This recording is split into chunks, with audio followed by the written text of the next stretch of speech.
Okay, welcome to another edition of the Hot Seat with your host Cam Perry. With me, I got Brandon with me. I know Paulo's not with us because he had classes this week, so hopefully he'll be back next week. But I want to talk about the leading story of the day, in my opinion, and that is what is going on with Aaron Rodgers. Aaron Rodgers has been on a slow decline for the last 15 games or so. I mean, I know the last 10 games last season without Jordy Nelson. I mean, he was injured with an ACL injury, but he only had 16 touchdowns and 6 interceptions, and they lost 6 of the last 10 games last season.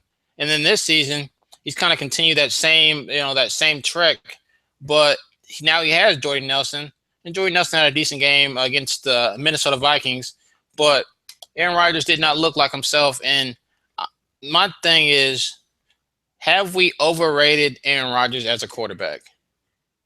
Um, I don't want to say that we overrated Aaron Rodgers as a quarterback because I know we kind of take everything, at face value or like what we see like most recently. And as of recently, he hasn't looked good.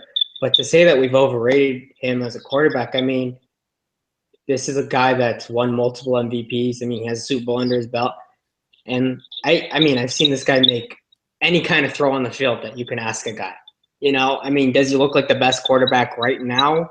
No. But I mean, I bet you if you asked about 25, 26, maybe 27 teams or so, other teams in the league, they'd be saying, yeah, we want Aaron Rodgers, So I don't think we've overrated him, but he definitely is struggling. The reason why I think that we've overrated him as a quarterback is because, unlike his other compadres or whatever, like Big Ben, like Eli Manning, like Tom Brady, those quarterbacks, they make their receivers better. And I feel like with Aaron Rodgers, I feel like the receivers made the quarterback, not that the quarterback made the receivers. Because if you see, even though Eli Manning's an interception machine, have you seen how bad the receivers looked after they left the Giants? Like pretty much almost all of them have ended their careers pretty much a year or 2 years after their run with the Giants organization. So that just shows you the difference between a very good quarterback and an elite quarterback. And I forgot Cam Newton too. Cam Newton is definitely up there too. So I think that the best days for Aaron Rodgers is over in my eyes. I don't think he's going to ever win another Super Bowl ring with the Green Bay Packers. And I feel like we are beginning to see the beginning of the end for this Aaron Rodgers era. It wouldn't shock me in about 2 or 3 years that they start looking at another quarterback to replace him, because I don't know what it is. I don't know if he's distracted by his girlfriend, Olivia Munn, or not, but something's not right with him. I just can't put my finger. Well, I have a question for you. I mean, you had just made the comment about making these players better, and I can see your point with that, but you use the word elite, and almost, if I'm wrong, maybe I'm mistaken, but are you almost classifying him as not elite anymore? And you also Yeah, did so Eli, so you're I don't think he's elite now, and you're saying he's not.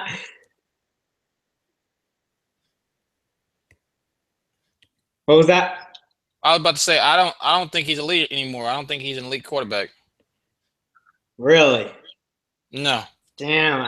I know he's been struggling, and I mean, I don't know. Like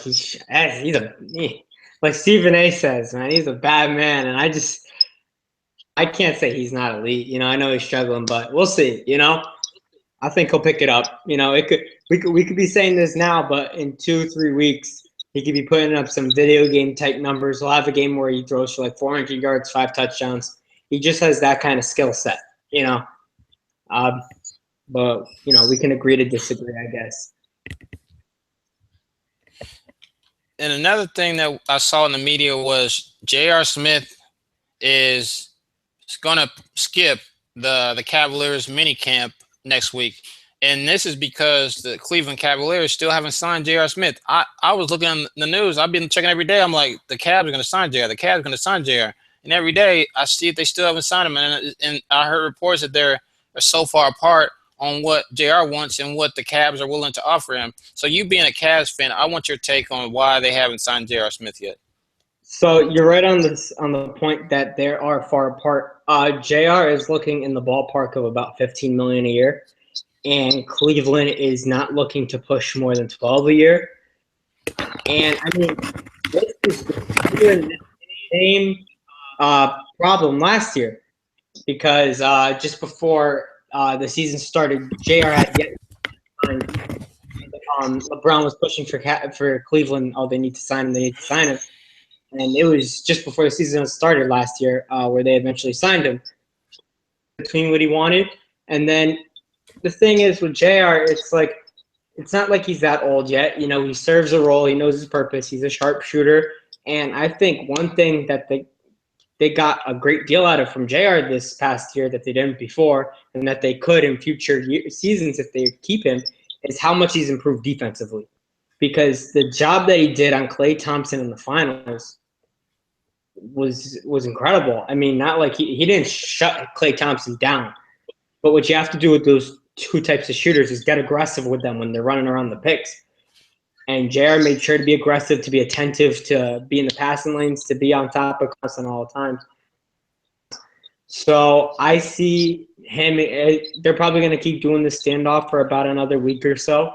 And I'll probably see them maybe signing him in the around 13 and a half, 14 million, you know, because they don't want to pay him a certain price. He doesn't want to push them too much, but he does want that number. But I think the deciding factor will be LeBron walking into the front office and telling David Griffin, I want JR this season, so make it happen. And, you know, they'll sign him around 13 and a half, 14 probably. That's what I'm thinking. Yeah, I mean, I think J.R. Smith's in an interesting predicament because he kind of waited too long to start talking contract negotiations with the Cavs. I feel like if he would have did it earlier, and when everybody was signing all these players to these big deals and stuff, he probably had more leverage because then he could have potentially go to another team. Now most of the teams' cap space is locked up, so now the Cavs can kind of maybe give him less money than he really wants. And I think they'll get to an agreement that the Cavs will probably have to pay him a little bit more than they want to pay him, but he's not going to get the money that he's wanting. Like you said, he's not going to get that 15 million from the Cavs because the Cavs are already way over the luxury tax that is, and they're not willing to go that much over it to just satisfy one player when they may not even win the championship this year. Like there's no guarantee because they got to worry about the Golden State Warriors and probably even the San Antonio Spurs this year because their front court is loaded. Like I'm really excited to see what the Spurs do this year. I think they'll do a lot better than what people think. I think we'll find out really quick how good they're going to be because they play opening night. They play the Golden State Warriors, so that may be a preview of the Western Conference Finals. And I think one of those two teams is going to face the Cavs. And I think the Cavs will probably rather play Golden State than they would want to play the San Antonio Spurs because Golden State's a jump shooting team. And if you can stop them from making their jump shots, you can beat them, especially now with them losing pretty much all their bigs, their quality big men that they had. While the Spurs, they got a plethora of quality big men and with Kawhi Leonard, who's probably one of the best, if not the best wing defender in the league. So it'll be just interesting to see. I mean, I think they'll come to a deal. You said there'll be a couple of weeks. I think they're going to come to a deal by the weekend so that they have him at mini camp going into next week. I can see that. And just to go back to the point you made about who I think they prefer to play, you do make a good point since Golden State now seems primarily jump shooting with the loss of their bigs. But I would still say, and it's slim, but I would still say that they probably prefer to play San Antonio. Yes, they're probably better defensively than what Golden State is now, but I don't think they have some really solid offensive players, but I don't think they have one or at least three like Golden State does that can absolutely take over a ball game. You know? So I probably see them preferring San Antonio over Golden State. They are, though, I think, probably by the weekend or within the next week or so, they'll sign him back because just the job that he has the ability to do defensively and also to spread the floor for guys like Kyrie and LeBron for driving lane. So we'll see him back soon. Yeah, I mean, I'm ready for the NBA season. I mean, we still got a little over a month left before the NBA season starts, but I'm excited to see more NBA basketball because, football is great, but it's always great to watch, your football games and basketball games so you never have a day off watching sports. Yeah, Football only, happens on Saturday and Sundays and sometimes Thursdays with your Thursday night football games. yeah, So to a good segue to get from basketball back to our football is I want to talk about who is the best rookie quarterback right now. Is it Dak Prescott or is it Carson Wentz? um, I mean, this is one we were just talking about before the show. This is tough. The job that Carson Wentz has done up to this point is pretty good. I mean, his numbers are looking really good. I mean, there's times where he'll go on drives and it's like he doesn't miss a pass. He seems like he knows all the assignments and where guys are going. He's calling out play calls. He knows what audibles to make at what times as of now. But I mean, he also has played teams like Cleveland and the Bears. So it's a small sample size. They do play Pittsburgh this week, which is has improved their defense a lot this past offseason. So that should be a tough test for him. Especially, he'll also have to go up against another quarterback that can put up a lot of points fast. So he'll have to try to contend with that. And to Dak's point, I mean, he's 1-1. He could easily be 0-2. I mean, they lost to Dallas, and they could have lost to Washington this past week because their game was going back and forth the whole time. Washington could have decided to take the game. But I'm going to go with Dak.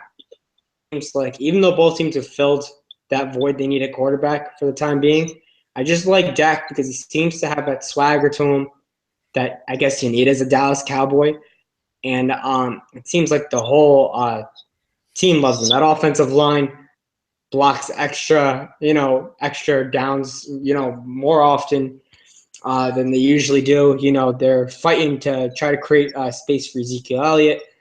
Des Bryant's been on record saying that he really likes this kid and he likes to play football with him. I mean, I think I mentioned it a few episodes ago, but there's a preseason game where Des Bryant wasn't even going to play, but he found out that that Dak Prescott was going to play, and he was like, "Oh, I'm playing that game now," because he just wanted to get more reps with him. So so who's been more impressive, I guess, up to this point? I guess it's Carson Wentz, but I feel like the better one of the two is probably going to be Dak. Okay, that's interesting to say. I actually disagree with you on this point. I mean, if you look at their QBR ratings, I mean, you can look at the stats. With Carson Wentz, he has 3 touchdowns, 468 yards, and he has a 94.1 QBR rating through the first 2 games. And then you got Dak Prescott. He has 519 yards, no touchdowns, no interceptions, and he has an 83.1 QBR rating. So if you look at those stats alone, then Carson Wentz, his numbers are vastly superior to Dak Prescott's. And you have to wonder, is Carson Wentz a lot better than we thought he was? Because before the season, I thought that Jared Goff would be the better quarterback. I thought Carson Wentz was a joke. They were talking about how he wasn't even going to be starting. He may sit out the whole season and redshirt the season. Remember we talked about this several episodes ago. And now Jared Goff is a quarterback that may be redshirted, and Carson Wentz may be the answer for the Eagles. And I hate to say this because I hate the Eagles. They're our rivals, being a Giants fan. But it's just so incredible how much things can change in the blink of an eye. And there are some reports saying that he is maybe one of the best quarterbacks in the league. But not even just as a rookie, but just in the league. And he's probably an early candidate for Rookie of the Year, along with his boy Sterling Shepard. So yeah, so it's going to be interesting to see. It's only 2 games, so a lot changed. We remember last year Marcus Mariota looked impressive the first few games. If you remember correctly, and then he kind of got injured, and stuff kind of happened, and we're not really talking about it as much. And then on the opposite side of the spectrum, we had Jameis Winston.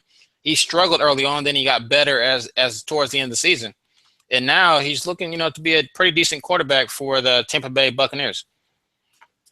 Yeah, for sure. And our next topic we're going to go towards, and this is something that I kind of was irritated this past weekend, and I almost made a rant video because of it. And that is what is going on with the Big 12. You got Oklahoma that is 1-2, and then you got Texas who lost a road game that they shouldn't have lost to against Cal. And this is after people were praising Texas, saying they were back, that they're gonna win the Big 12, yada yada yada, because they beat Notre Dame. And I was like, pump the brakes, pump the brakes, pump the brakes, because we haven't even faced Oklahoma yet. I've always thought that game, if we can go undefeated, go in the Oklahoma game and win that game, then we probably can say they're back. But losing any of the games before that point, it kind of makes everything a moot point. Then we saw Notre Dame struggle against Michigan State, and they looked horrible in that game. I mean, the score was a lot closer than the game actually was. Like, I think at one point it was 36-7 or something like that. And then, the end score was like 36-28, I think. And it just shows you that you can't put too much stock in the preseason rankings, because there's so many teams that have high rankings, and then they kind of fall off the face of the earth once they start playing competitive games. I mean, see Oklahoma. I mean, they're a very good team. They just suffered from having a very difficult out-of-conference schedule, and now they're number 25 in the country. And this is bad for the Big 12, because you got Baylor as the best ranked team in your conference. They don't have no losses. They're number 16. You have Texas at number 21, and they have one loss. And you have Oklahoma has 2 losses, and they're number 25 in the country. And OU and Texas are supposed to be the perennial powerhouses of the conference. And when both those teams aren't any good, it's bad for the league. And I want your thoughts on, do you think that one of those teams are going to win the Big 12, or do you think that the Big 12 is finished? Because there have been many talks about expansion, and I think that this is a terrible time to be talking about that, because no serious team is going to look at that conference right now with how, just how not competitive the conference is. Because there's other conferences like the Big Ten specifically that look really strong right now. They may have 2 teams that go in the playoff this year. Yeah. To your point, I mean, like, the best team, as you said, is Baylor. I mean, if there's any team to have a chance to win this conference in itself, it would be Baylor, because they are 3-0. But like I've said before, I mean, the thing with college football, it's that 1 or 2 losses, and you're already at a discussion for, whether it's the playoffs or other big bowl games. And I mean, as well as, remember, when it comes down to the end of the season, there's a lot of teams that have identical records, or there's teams that are undefeated and teams that have a loss. And some teams that have the loss actually will get in over other teams, And it's about, who you play and how competitive you are in those games. And like you said, I mean, they've been really uncompetitive up to this point. I mean, yeah, Texas is 2-1, Baylor's 3-0, but the amount of losses on the schedule, like we were saying, I mean, Oklahoma only, but they already have 2 losses, So, I mean, teams like that, and, obviously, like Texas, as we've said, are supposed to be the ones representing. And if, they're not, and, watch, if Baylor just accumulates 1 loss, I mean, 1 or 2 losses, I mean, they're done too, for any high consideration. So, I mean, I don't see them in the playoff standings, any of these teams. And I don't think I'll see them in any big games like the Rose Bowl or anything of that nature. Yeah, it's just sad just seeing this, because this year, I thought I had hopes for my team. I didn't think we were going to be a playoff team anyways, but you can't lose those games. And just how they looked on the defensive side of the ball, I'm talking about Texas. They could potentially lose, 3 or 4 more games, because, they couldn't stop the passing game at all against Cal. And that really was what bothered me. Our offense looked pretty good, but our defense was very, very mediocre. And I'm not sure if it was a road game was the reason, or because, it was the first game with a very young team, but we got to get that fixed if we want to compete against the likes of OU, Baylor, Texas Tech, those teams that got real prolific passing attacks. But talk about prolific passing attacks and prolific offenses, our next point, we're going to talk about Louisville. They absolutely destroyed Florida State this past weekend, and it was probably the most impressive showing I've seen out of any team that played this weekend. And I'm surprised they aren't a top five. I mean, the number one team in the country going into these games coming up this weekend because they absolutely destroyed Florida State 63-20. And actually the score actually was a lot closer than the game really was. As crazy as that sounds, because they scored. I watched this game live. They scored 39 straight points against Florida State, and Lamar Jackson is incredible. I know Mike Vick was saying great things about him. He actually said that he was a better player than he was. He said he I was thought, 10 times better than he yeah, was. and I thought he was pretty humble for saying that because I don't agree. I don't think that uh, Lamar Jackson is better than Mike Vick, especially in college. Because Mike Vick was probably the fastest guy I've ever seen as a football player. I mean, he was incredible. If he was in this offense, Louisville offense, he probably would have broke every record known, for a quarterback. Or shoot, he probably would have broke running back records because he was just that quick and that dominant, and he had a strong arm to boot. And that's one thing that probably Lamar Jackson don't got yet. He don't have the arm strength that Mike Vick has, or probably not as fast, but he's still a pretty quick player. I mean, he just knows how to run between the edges. And I feel like Louisville is probably my team to pick, to win the ACC and probably win the national championship this year because, Bama struggled against Ole Miss. And if Ole Miss didn't choke the game away like they did against Florida State, because that's why Hugh Freeze should be fired. He hasn't choked one game. He choked two games by having a 21-point lead in both games, and he lost both games, which is absolutely crazy to me because you shouldn't keep your job if you have to choke away two games and let two teams come back and beat you. So it's just interesting how many overrated teams are in the top 10 or let alone the top 25 this year. And we're going to see real quick if Louisville can actually ascend to that number one ranking because if they can beat Clemson and also if they can also beat Houston, I don't see any reason why they shouldn't be the number one ranked team in the country because they would have probably played more top 10 teams than any other team in the country not named Ohio State this year. And that says something. So I want your take on, do you think that Louisville is the real deal or do you think that they just had one great win against an overrated football team? I do not think they're over. Excuse me. No, I don't think they're overrated. I mean, I was mistaken this past week, last Wednesday, when we were making our predictions for this past weekend's game, and I thought the game was going to be close. Well, I was real wrong, Final score, as we said, was 63-20, I believe. I think they're the real deal. I mean, you're not, you're not in the top three. If I mean, I guess you could say that for Florida State. I mean, they were, but I mean, I think they're the real deal. It seems like Lamar Jackson's quarterback is figuring it out. In college, and I mean, it seems like he uses his legs more than his arm to be effective. But I mean, if it works, it works for you. You're in the top three. You just blew out Florida State. I mean, like Florida State 20 was like you said. I mean, this game was closer. I mean, the score was closer than what it really felt like, and it's because Florida State got that late touchdown. But I do think they're the real deal, and I don't know just yet if I want to put them as the team to beat for the national championship because they aren't number one. I guess that you'd have to put that as Alabama, but I could see it happening though. I'm still gonna roll with my Ohio State, and we'll see how that goes. But I love what Louisville's done. They've made leaps and bounds, or strides to put themselves in the position to actually compete. For a national championship, which is pretty awesome to say for them, for their sake. So they're the real deal. And we're gonna also gonna go. Speaking of Ohio State, we're gonna go to your point because you're an Ohio State Buckeye fan. Do you think that Ohio State's going to win the Big Ten now that you've seen them dominate and beat the Oklahoma Sooners? Now that they've beaten the Oklahoma Sooners, I don't say I think they're going to win the Big Ten because they beat the Oklahoma Sooners. Because I mean, that's a team that only has one win and already two losses. I mean, they've looked pretty abysmal up to this point. but I still do feel like they're going to win the Big Ten.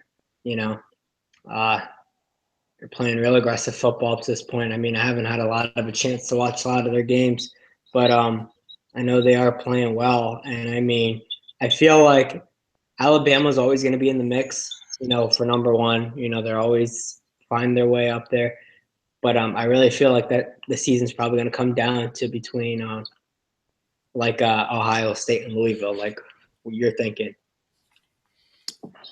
Yeah, so we're gonna get to our final take before we end the show because like I said, I know a lot of people are watching the Big Brother finale. They're watching Survivor premiere that's gonna happen in about 45 minutes or so. So I want your take on: do you think that your Patriots can beat the Texans without Jimmy Garoppolo tomorrow? I mean, I have belief. I have faith in Garoppolo, but I mean, I didn't even think he was going to play as well as he did up to this point. And it just seems like any quarterback that you know Belichick throws into that system, they know what to do. The difference here is that Garoppolo's actually been in the system for a while, and this kid Jacoby Brissett this is his first season. He's a rookie, and I mean, you're just going up against such a tough defense. It's not just J.J. Watt. There are a few other guys on the line last season, but now for Houston, but now they're back. They look explosive. They got an extra step. That pass rush looks really good. And since it's a short week, I was thinking that Belichick's probably going to run a system of a lot of hard pound running with LeGarrette Blount. But it's going to be hard with that many big bodies on the front line for Houston. And then probably try to do a little bit of play action because it's been said that this kid Jacoby Brissett has a pretty big arm. It's so hard, to say if they're going to win or not, But I feel like there's enough weapons in place for them to do so. So I'm going to pick New England, but it's going to be tough. I mean, because I don't think they ever thought about 3 months ago that they'd be going to the season, without Tom Brady starting for the first few games, with their backup getting hurt and then going down to a third string quarterback. I mean, we haven't seen them go down to like their third string in years. I mean, I can't even recall the last time they played a third string quarterback. So this is going to be difficult for the Patriots, but I'll give them a narrow win at home. Okay, so real quick, do you think that the Patriots are going to be 4-0 after Brady comes back? If Garoppolo comes back for week 4, and if they are to figure out a way this weekend, then this tomorrow night, then I think they can be 4-0. I think it's just, but if this kid Jacoby Brissett, he will have more time under his belt for another week. But I don't know if he can win that many games. Belichick has magic, with his system, but it's just too tough. I don't know. Okay, we just gotta. I don't think they will. I think this Texan game will actually is a perfect storm of why they're not going to be 4-0. I think they're going to be 3-1 in the stretch. Like I said last week, I just don't think they're going to run the table and go 4-0 because I don't think that Belichick's system, which is probably one of the best systems, if not the best system in all of sports. Like he's incredible. Like he just plugs in quarterbacks and they keep playing well for him. I think Garoppolo has the best QBR rating in the league at 119, if I'm correct. So it's just incredible what he can do with quarterbacks. And they were even talking about trading Garoppolo to get some assets, like maybe a pick or maybe a player that maybe can help them when they go towards that playoff run. And speaking about playoff run, my Giants are a pretty good football team this year. They're 2-0, and I think we're going to see it Patriots Giants part 3. Oh yeah, because let me just I'm gonna say why. 2008 Patriots Giants, 2012 Patriots Giants, 2016 would be exactly the same amount of years between each of those games. So I think this is going to be the trifecta of the year that we actually see another Patriots Giants game, and the Giants and Eli Manning are like the Patriots kryptonite. Every time they play them, they lose. So I just think that we're gonna have another Patriots Giants Super Bowl, and you can book it right now. I'm already putting money in Vegas right now about that matchup, and it's probably gonna happen. And if it happens, I hope that it's just as good as just as classic as the last two because I think both those games that we saw were probably the luckiest things I've ever seen. I think if Wes Welker probably hates himself right now because if he would have caught that pass then in the last Super Bowl that they played against Giants, they would have won that game. And I was surprised too. I was like, oh, this game's over. But it was a little we were lucky. But you gotta be a little lucky to win championships sometimes.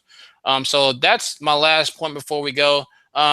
Before we go, also, I want you to plug in your social media for people that want to find you and follow you and connect with you, because I know people are checking the show every week. All right. Well, you guys can follow me on Instagram at bzez period two. You can find me on Facebook at Brandon Zesma. And most importantly, me and Cam are both writers for Real Sports. So you can look at some of my content on there. I write a lot about the NBA. I like to write some NFL. So we have some good content on there. Cam's a great writer himself, so check us out. Okay, and you can follow me on Twitter at CamPerry21. You can also follow me on Instagram at CPScott1. And like he said, you can follow us on Real Sport and also on my Medium. You can find me on there, and also my Facebook page at Cam Perry Sports. Just search Cam Perry Sports, and you can find me on my Facebook page. And I appreciate all my fans and all the people that support the show because we just reached 100 views on one of my shows. So it was incredible. Like I was real happy that we finally reached that milestone. Next milestone, 1,000 views. Appreciate you guys checking our show every week. And we're gonna start doing some giveaways. Once we get to 1,000 views on one of my shows, I'm gonna give away $100 Visa gift card. So stay tuned for that. I appreciate you guys tuning in. And I know it's a short show this week, but appreciate you guys tuning in and see you next week.